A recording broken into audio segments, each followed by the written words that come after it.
just 11 years old, waiting for breakfast Easter Sunday when his Sri Lankan hotel was targeted by a suicide bomber. Little Kieran was one of hundreds killed in coordinated attacks over the weekend. Tonight, his San Diego father is talking with our tennis reporter Matt Boone about the last days he spent with his son in Lakeside. Matt. Yeah, Steve, and as you can imagine, that father said he felt totally helpless in that moment, knowing his son Kieran was on the other side of the world. He was there on leave from a prestigious school in Washington, D.C., but in his death, his father wanted everyone to know how talented his son was and the future that was stolen because of this attack. He was what every father wants to have in an 11-year-old son. Alex Arrow describes his son, Kieran Shafritz Dezoisa. He was kind-hearted and motivated to help other people. That was his reason for all of his goals. And he was exceptionally intelligent, studying multiple languages with dreams of becoming a neuroscientist, and was top of his class at school. I so want that to count for something because I know how much effort he put into that.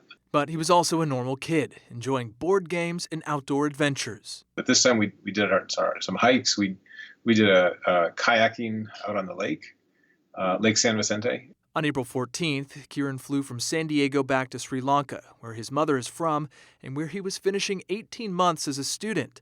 Saturday night, Arrow said he tried calling. It was already Easter morning there.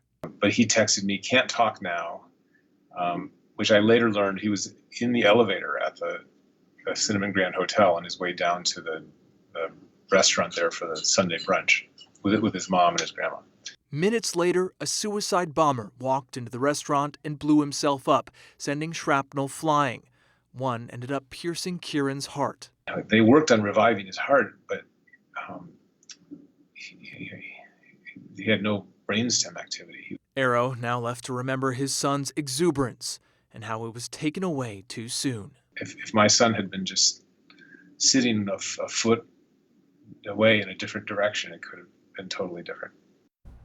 Absolutely tragic. Kieran was one of at least 359 people who were killed in the bombings. His mother and grandmother who were there miraculously survived with only minor injuries. And Steve, his father says that the body will be flown back to Washington, D.C. this week for a service coming up. 11 years old, such a gift already, Too such young. a future ahead of him. So tragic.